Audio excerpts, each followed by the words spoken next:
जब मैं शहर आया तो अपने चाचा की बेटी के रूम पर रुका हुआ था। वह मुझसे छोटी थी। हर रात जब मैं काम से थक जाता तो अपने कमरे में जाकर सो जाता। मेरे चाचा की बेटी मेरे बगल में ही सोती थी। उस रात मैं थोड़ा देर से घर आया और आते ही कमरे में जाकर माथा टेक दिया। कुछ देर बाद बहन वहां आ गई। फिर उसने मेरे बालों में अपना हाथ फिराया और मेरे पैरों के पास बैठ गई। फिर अचानक से वो कुछ करने लगी जिसे महसूस करके मेरी थकान दूर होने लगी। फिर वह बोली, जब तक तुम्हारी थकान दूर नहीं हो जाती तुम्हें आराम नहीं मिलेगा। फिर बहन पूरी रात मुझे। हेलो दोस्तों, आज की इस कहानी में आप सभी का स्वागत है। मेरा नाम सचिन है। मैं जिस लड़की के कमरे में रुका था मुझे लगा कि वह छोटी है, लेकिन वह बिल्कुल भी छोटी नहीं थी। वह इतनी समझदार थी कि 16-17 साल के लड़के का पालन पोषण कर सकती थी। दरअसल मैं काम के सिलसिले में शहर आया और अपने चाचा के घर पर रहने लगा था। मेरी माँ मुझे कुंवारे लड़कों के बीच रहने देने को तैयार नहीं थी। बोली थी कि शहर में तुम्हारे चाचा का घर है, तुम वहीं रहोगे। मुझे शहर में एक अच्छी तनख्वाह वाली नौकरी मिल गई थी। जब मैं अपने चाचा के घर पहुंचा तो मैं उनका घर देखा तो सोच में पड़ गया। चाचा के घर का दरवाजा इतना छोटा था कि मेरा बैग और मैं एक साथ अंदर नहीं जा सकते, क्योंकि अब मैं उस छोटे से घर में रहने वाला था। घर में किचन के अलावा एक बेडरूम और एक हॉल था, और वो भी बहुत छोटा था। हम गांव में एक बड़े घर में रहते थे। अब मैं काम के सिलसिले में शहर में अपने चाचा के यहाँ रहने आया था। चाचा के घर में चाचा, चाची और उनकी एक बेटी थी। चाचा गांव में सबको बोलते थे और कहते थे कि शहर में उनका बहुत बड़ा घर है। अब मैं सचमुच उनका बड़ा सा घर अपनी आंखों से देख रहा था। चाचा की बेटी अब 18 साल की हो गई थी। उसका नाम अंजलि था। मुझे नहीं पता था कि 18 साल की अंजलि इतना कुछ जानती होगी। जब अंजलि मेरे लिए पानी का गिलास लेकर आई तो मैं उसे देखता ही रह गया, क्योंकि अंजलि जब 6 साल की थी तब मैं उससे मिला था और अब वह 18 साल की हो चुकी है। अब वो और भी खूबसूरत लग रही थी। फिर मैं पानी पिया। इसके बाद चाची मेरे लिए नाश्ता बनाने लगी। चाचा भी मुझसे मिलकर खुश हुए। माँ ने उन्हें पहले ही बता दिया था कि सचिन शहर में तुम्हारे घर पर रहेगा। मैं अपने चाचा को उनके घर पर रहने के लिए प्रति माह 6,000 रुपये देने जा रहा था। इसलिए चाची और चाचा को मेरे रहने से कोई दिक्कत नहीं थी। दूसरी तरफ अगर मैं उनके घर फ्री में रह रहा होता तो चाची मुझे 2 दिन से ज्यादा रुकने नहीं देती। मेरी इतनी अच्छी सैलरी थी, लेकिन मेरी माँ कहती थी कि कुंवारे लड़कों के बीच रहकर तू बिगड़ जाएगा। इसलिए मैं माँ के कहने पर अपने चाचा के घर पर रुक गया। जब अंजलि और मैं मिले तो अंजलि मेरी तरफ देख रही थी। चाचा के घर में एक कमरा अंजलि का था। चाचा चाची हॉल में सोते थे। मैंने चाचा से कहा कि मुझे अपना एक अलग कमरा चाहिए, क्योंकि कभी कभी मैं रात देर तक काम करता हूँ।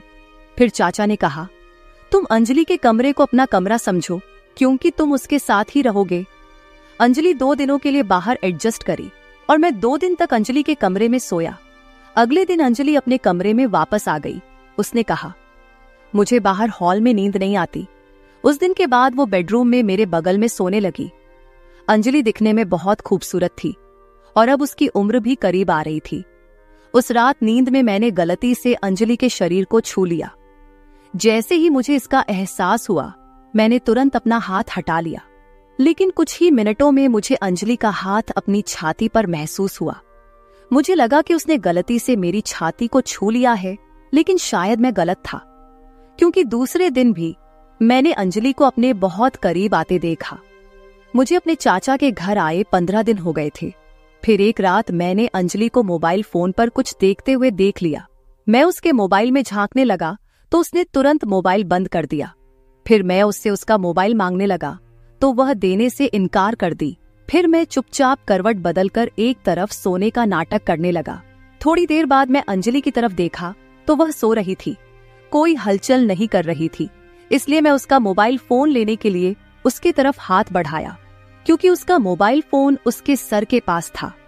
तभी वह करवट बदलकर सीधी हो गई, जिसके कारण मेरा उसके वजूद को पकड़ लिया।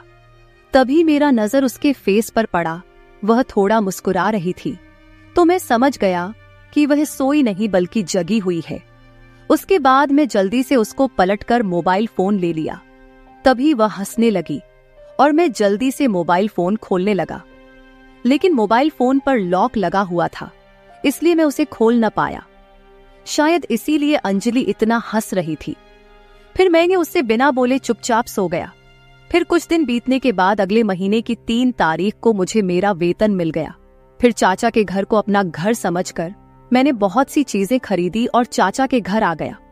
अंजलि के लिए एक नायरा सूट और चाचा के लिए फॉर्मल यूनिफॉर्म, चाची के लिए साड़ी और खाने का सामान, मैं सब कुछ ले आया था। चाची वो सब देखकर बहुत खुश हुई। अंजलि अब मुझसे हंसकर बातें कर रही थी। ऐसे ही एक रात जब मैं पानी पीने के लिए उठा तो मुझे अंजलि अपने पास नहीं दिखी। मैंने अपने कमरे का दरवाजा खुला पाया तो मैं बाहर जाकर देखा तो रात के 1 बजे अंजलि ने हॉल का पर्दा हटा दिया था और हॉल में झांक रही थी। मैं यह देखने के लिए उसके पीछे खड़ा हो गया कि वह इतनी रात हॉल में क्या देख रही है। जैसे ही मैं उसके पीछे खड़ा हुआ, मेरी नजरें हॉल में घूम गईं। सामने का नजारा देखकर मैंने अंजलि को एक तरफ खींच लिया और उसका हाथ पकड़कर बेडरूम में ले गया। मैंने अंजलि से कहा, अंजलि तुम ये क्या कर रही थी? वे तुम्हारे अपने माता पिता हैं। रात को मम्मी पापा के निजी समय में ताक झांक करना सही नहीं है। अंजलि को इस तरह चाचा चाची की तरफ देखता देखकर मैं थोड़ा गुस्सा हो गया तो उसने मुझसे माफी मांगी और कहा कि भाई इसके बारे में किसी को मत बताना, मैं आज के बाद ऐसा कुछ नहीं करूंगी। अंजलि जो कर रही थी उसमें उसकी इतनी भी गलती नहीं थी। चाचा को अब एक बड़ा घर खरीद लेना चाहिए था क्योंकि उनकी बेटी अब बड़ी हो रही थी तो उन्हें इस बात का एहसास होना चाहिए। अगले दिन मैंने चाचा से कहा, चाचा अब आपको एक बड़ा सा घर खरीद लेना चाहिए। अब हमारी मायरा बड़ी होती जा रही है, उसे भी अपना अलग कमरा चाहिए और आपको भी अपना अलग कमरा चाहिए। चाचा ने कहा, घर में हम 3 लोग हैं, 3 लोगों के लिए ज्यादा बड़े घर की क्या जरूरत है? अब तुम घर में चौथे व्यक्ति हो, फिर भी हमें रहने में कोई दिक्कत नहीं हो रही है, तो फिर बड़ा घर क्यों चाहिए? जवाब सुनकर मेरा चेहरा उतर गया। चाचा से बात करते समय मेरा फोन बजा। मेरे फोन पर मेरी माँ का फोन था, इसलिए मैं अपना फोन रिसीव किया तो माँ ने मुझसे कहा, मैंने तुम्हें एक लड़की की फोटो भेजी है, बताओ तुम्हें कैसी लग रही है? मैंने कहा, माँ मुझे लड़की की फोटो बहुत अच्छी लगी। ये सुनने के बाद कि मेरी माँ की पसंद मेरी पसंद है, मेरी माँ ने तुरंत अगले 20 दिनों में शादी करने का फैसला किया। शादी के बाद कुछ दिनों की छुट्टियों के बाद मैं नौकरी के लिए शहर आने लगा। तब मेरी माँ ने कहा, अपनी पत्नी को कुछ दिनों के लिए अपने साथ ले जाओ। फिर मैं तारा को अपने साथ शहर ले आया। पहले मैं शहर में अपने चाचा के घर पर रहता था, इसलिए मैं अपने चाचा के घर आ गया। जब मैं अपनी पत्नी के साथ चाचा के घर आया तो अंजलि का कमरा पूरा मेरा हो गया था। वह रात में अपने माता पिता के साथ हॉल में सोती थी। तारा को शहर लाए हुए अभी 3 दिन हो गए थे। इन 3 दिनों के बाद अचानक रात को जब मैं अपनी पत्नी की बाहों में सो रहा था, तभी मैंने अंजलि को हमारे बगल वाले कमरे से झांकते हुए देखा। उसे देखकर मैं तुरंत तारा को छोड़कर बिस्तर से उठकर बैठ गया। मुझे उठता देख अंजलि तुरंत दरवाजे से हट गई। फिर मैं सोचने लगा कि अगर तारा को यह शहर का माहौल पसंद आया तो मैं तुरंत अगले महीने हमारे लिए वहां एक अलग कमरा तलाश कर लूंगा। लेकिन 5वें ही दिन तारा ने उस शहर को ना कहना शुरू कर दिया। उसने कहा, मैं यहां ज्यादा देर तक नहीं रह सकूंगी, मुझे गांव में रहने की आदत है। मुझे न तो यहां का पानी पसंद है और न ही यहां की हवा। फिर अचानक तारा की तबीयत खराब हो गई। इतने समय तक रहने के बाद मुझे उस पानी से कोई परेशानी नहीं हुई थी, लेकिन तारा को दर्द होने लगा, इसलिए वह गांव जाने की जिद करने लगी। उसकी तबीयत बिगड़ती जा रही थी, इसलिए मैंने उसे गांव भेज दिया। उसके बाद मैं अपने चाचा के घर पर अकेला रहने लगा। मैं तारा से उतना खुश नहीं था जितना मुझे होना चाहिए था, क्योंकि मैंने उसकी जो तस्वीर देखी थी वो बहुत चमकदार थी और वो शादी में चमक भी रही थी। लेकिन जब शादी के बाद उसने अपना मेकअप उतारा तो उसे देखकर मैं बहुत परेशान हो गया, क्योंकि आसमान वाले तारा की तरह मेरी तारा नहीं थी। वह थोड़ी सांवली थी। मुझे एक गोरी पत्नी चाहिए थी, लेकिन अब क्या करे जब शादी हो गई और वह पवित्र भी है। इसलिए मैं उस पर विश्वास करके उसके साथ अपना जीवन बिताना चाहता था। अब तारा गांव चली गई थी तो मेरे लिए और भी ठीक था। हालांकि अब मेरी शादी हो चुकी थी, फिर भी मैं शहर में ही काम करने वाला था। इसलिए मैंने सोचा कि चाचा के घर रहना ही ठीक है, क्योंकि एक अकेले अपने लिए इतना पैसा खर्च करना मुझे ठीक नहीं लगा। तारा के घर जाने के बाद मैंने 3 दिन की छुट्टी ले ली, क्योंकि मैं बहुत थक गया था और आराम करना चाहता था। जिस दिन मेरी छुट्टी थी, चाचा रोज की तरह सुबह अपने काम पर चले गए। चाची एक गृह उद्योग कंपनी में काम करने जाती थी, वो भी काम पर चली गई थी। उस वक्त अंजलि और मैं दोनों ही घर पर थे। नाश्ते के बाद मैं अपना लैपटॉप लेने बेडरूम में जाने लगा। कमरे के दरवाजे पर हैंडल तक नहीं था, इसलिए बेडरूम का दरवाजा हमेशा थोड़ा खुला ही रहता था। और आज मैंने अंजलि को खुले दरवाजे की दरार से अपने कपड़े बदलते हुए देखा। अंजलि का गोरा प्यारा रूप देखकर मेरी आंखों में चमक आ गई। फिर सोचा, कहाँ मेरी सावली पत्नी और कहाँ अंजलि। दोनों का आपस में दूर दूर तक कोई मेल नहीं। अंजलि काफी देर से मेरे आसपास थी, लेकिन मैंने कभी उसे इस तरह से नहीं देखा था। उसका गोरा रंग देखकर बोला, हाय रे मेरी किस्मत। अभी मुझे अंजलि को इस तरह से देखना अच्छा लगने लगा था, इसलिए मैं उसे देखता ही रहा, जिसे देखकर मेरे अंदर सनसनी मच गई।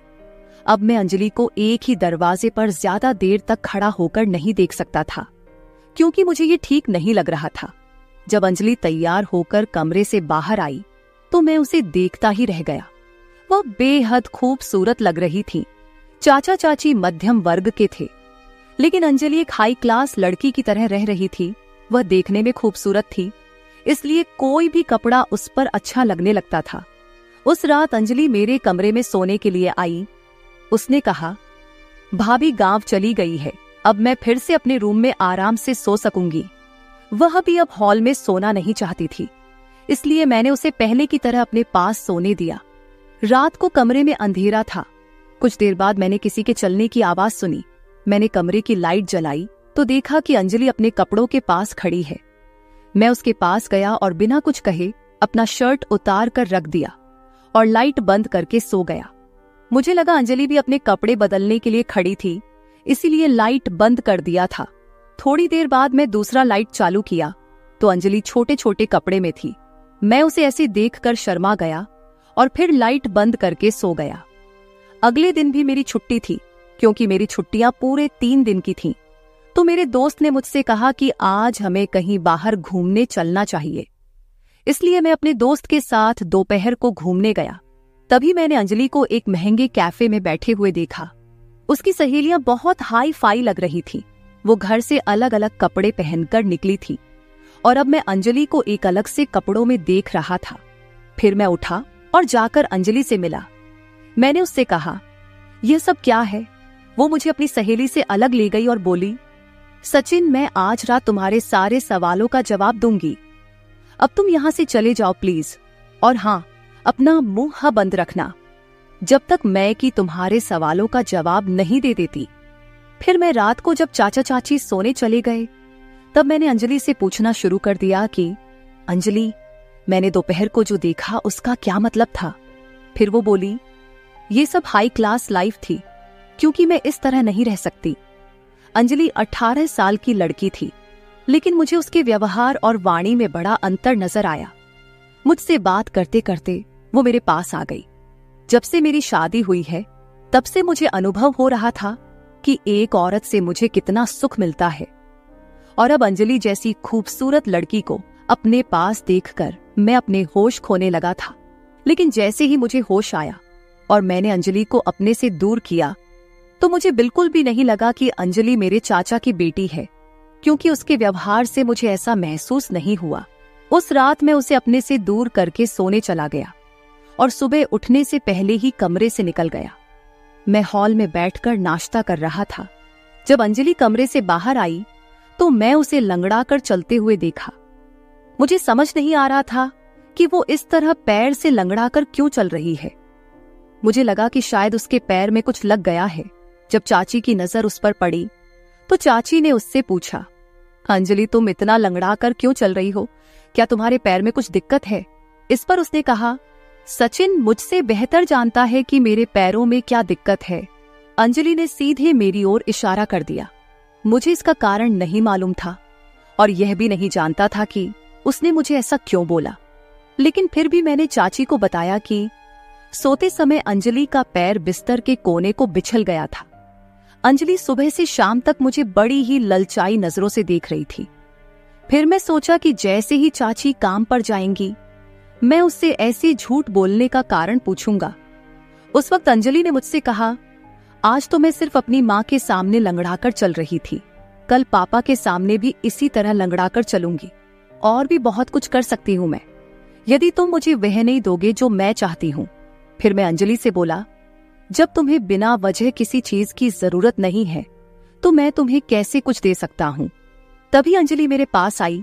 फिर उसने कहा, ठीक है, तुम जो चाहो मुझसे ले सकते हो। और वह मेरे सामने अपनी बाहें फैलाकर खड़ी हो गई। मुझे समझ नहीं आया कि वो क्या कह रही है। तभी उसने मेरा हाथ पकड़कर अपनी कमर पर रख लिया और बोली, तुम जो चाहो मेरे साथ कर सकते हो, लेकिन इसके लिए तुम्हें मुझे कुछ भुगतान करना होगा। तब मुझे याद आया, कल रात को भी शायद अंजलि मेरी पैंट से कुछ पैसे ही निकाल रही थी, लेकिन फिर भी मैंने उससे कुछ नहीं कहा। लेकिन अब तो वो चरम सीमा पर पहुंच गई थी। वह पैसों के लिए इतनी कम उम्र में अवांछित काम करने को तैयार थी। उसने जबरदस्ती मेरा हाथ अपनी कमर पर रख लिया। मैंने उससे बोला कि यह सब गलत है, लेकिन वह एक न सुनी और फिर उसने मुझे कसकर पकड़ लिया। फिर जैसे तैसे करके मैं अंजलि से दूर हुआ। उसने मुझे वापस अपने पास खींच लिया। फिर वह बोली, अब हमारे बीच कोई नहीं है, तुम मुझसे जो चाहो ले सकते हो। अंजलि बात कर ही रही थी कि तभी दरवाजे पर चाची आ गई। चाची ने जब हमें देखा तो उस समय अंजलि मुझसे ज्यादा दूर नहीं थी। चाची ने अंजलि से कहा, अंजलि, तुम ये सब क्या करने जा रही हो? अंजलि ने बिना डरे चाची से कहा, मैं क्या गलत कर रही हूँ? मैं भी एक अच्छी हाई क्लास जिंदगी जीना चाहती हूँ, तो मैं वही कर रही हूँ जो आप करते हैं। क्या आप अपने मैनेजर के साथ ऐसा कुछ नहीं करते हैं और उससे पैसे नहीं ले लेते हैं? मैंने यह सब देख लिया है। अब मेरे पास अपने घर में अधिक पैसा कमाने का रास्ता मिला है, तो मैं उसके साथ ये सब करने के लिए तैयार हूँ। फिर चाची अंजलि पर चिल्लाई। उन्होंने अंजलि से कहा कि तुम बहुत बेवकूफ हो, तुम्हें बड़ों से बात करने की बिल्कुल भी समझ नहीं है। चाची अंजलि का मुंह बंद करने के लिए उसके पास दौड़ी, लेकिन तभी मैंने चाची को रोक दिया। फिर मैं चाची से कहा, क्या अंजलि जो कुछ कह रही है वो सब सच है? तब चाची शर्म से अपना सिर झुकाए खड़ी थी और मेरे सवाल का जवाब नहीं दे पाई। तो मैंने आगे कहा, चाची आप ये क्या कर रही हो? शायद ये सब देखकर अंजलि की हालत खराब हो रही है। जब से मैं इस घर में आया हूँ, मैंने उसे एक बार नहीं बल्कि 2 बार मेरी जेब से पैसे निकालते देखा है। मेरा पैसा एक बार नहीं कई बार चोरी हुआ है, लेकिन आपकी और माँ की वजह से मैं हमेशा शांत रहा। मुझे इस परिवार के किसी भी सदस्य पर कभी संदेह नहीं हुआ, लेकिन इस चीज से हमेशा के लिए छुटकारा पाना जरूरी था, क्योंकि अंजलि की हालत दिन ब दिन बिगड़ती जा रही थी। जब से मैंने अंजलि को पैसे चुराते हुए देखा है, तब से मैं उस पर नजर रख रहा हूँ। वह अब मेरे सामने पैसे नहीं चुरा पा रही थी और मुझे नहीं पता था कि अंजलि अब ऐसा रास्ता चुनेगी। आप मुझे सच बताओ, आप दोनों मिलकर चाचा के पीछे इस घर में एक साथ क्या कर रही हो? मेरी बात पर चाची रोने लगी। फिर वो बोली, प्लीज सब्र रखो और अपने चाचा को कुछ मत बताना। केवल एक बार मैं एक लड़के को अपनी कंपनी में ले गई थी, उसके बाद कब उसकी नजर मुझ पर पड़ी मुझे पता ही नहीं चला। मेरी कंपनी में एक मैनेजर के साथ मेरा रिश्ता है और उस रिश्ते का एकमात्र कारण पैसा है। तुम्हारे चाचा के पास पैसा होने के बावजूद भी वह हमें खुशी से नहीं रख पाते हैं और ना ही उन्हें अपनी कोई परवाह है। तुम्हारे चाचा ने मेरे और अपनी बेटी के बारे में कभी कुछ नहीं सोचा। मैनेजर से जो भी पैसे मिलते हैं उससे मैं अपनी और अंजलि की कुछ जरूरतें पूरी कर लेती हूँ, लेकिन मुझे नहीं पता था कि अंजलि की जरूरतें इतनी बढ़ जाएंगी। तुम्हारे चाचा का शहर में एक और मकान है, वह घर इस घर से बड़ा है, लेकिन तुम्हारे चाचा उस घर को किराए पर देकर उससे पैसे कमाते हैं और हमें इतने छोटे से घर में एडजस्ट करने के लिए मजबूर करते हैं। तुम्हारे चाचा की कंजूसी के कारण यह समय हमारे पास आया है, लेकिन अब मुझे अपनी गलती का एहसास हो गया है। फिर चाची ने अंजलि को प्यार से पकड़कर अंजलि से कहा, मुझे माफ कर दो, मैं आज के बाद वह नौकरी और मैनेजर का साथ छोड़ दूंगी। फिर अंजलि ने कहा, माँ, मैं ये जानबूझकर कर रही थी ताकि आप ये सब छोड़ दें। जब सचिन भाई ने मुझे पैसे चुराते हुए देखा तो मैंने उन्हें पूरी सच्चाई बता दी थी। आप ये सोचना भूल गई थी कि पैसा कमाने के लिए आप अपने मैनेजर के साथ क्या कर रही हैं, और यह भी नहीं सोची कि अगर मुझे इसका पता चला तो मैं इस बारे में क्या सोचूंगी। वो तो सचिन भाई का शुक्र है जिसने मेरी आंखें खोल दी। आज आपको अपनी गलती का एहसास हुआ और मुझे भी अपनी गलती का एहसास हो गया है। अंजलि और मैंने मिलकर चाची को उनकी गलती का एहसास कराया। मैंने भी चाची को समझाया और एक छोटी सी दांव खेलने को बोला। आखिरकार चाची मेरी बात मान गई और अंजलि को लेकर हमेशा के लिए अपने मायके जाने लगी। तभी चाचा के मन में एक रोशनी जगी और उन्होंने अपना छोटा सा घर छोड़ दिया और अपना सामान दूसरे घर में शिफ्ट करने को बोला। ये सुन चाची और अंजलि बहुत खुश हो गई और दोनों ने मुझे धन्यवाद दिया। उस दिन से चाचा ने अपनी कंजूसी बहुत कम कर दी।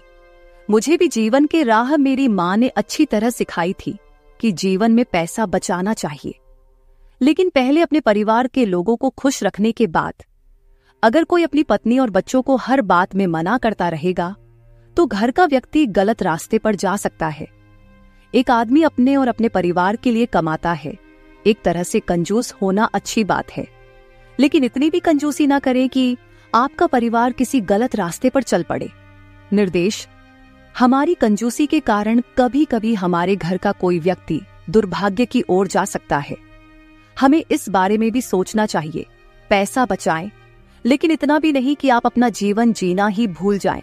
तो मेरे प्यारे दोस्तों, ये थी हमारी आज की छोटी सी कहानी। आपको यह कहानी कैसी लगी कमेंट करके जरूर बताएं। अगर आपको यह कहानी पसंद आई हो तो इसे लाइक करें और अपने दोस्तों के साथ शेयर करें। अगर आप ऐसी ही और भी इंटरेस्टिंग और रोमांटिक कहानियां सुनना चाहते हो तो चैनल को सब्सक्राइब जरूर कर ले और बेल आइकॉन ऑन कर ले ताकि आपको मेरी हर कहानी समय पर मिल सके। कल मिलेंगे एक और नई कहानी के साथ। धन्यवाद।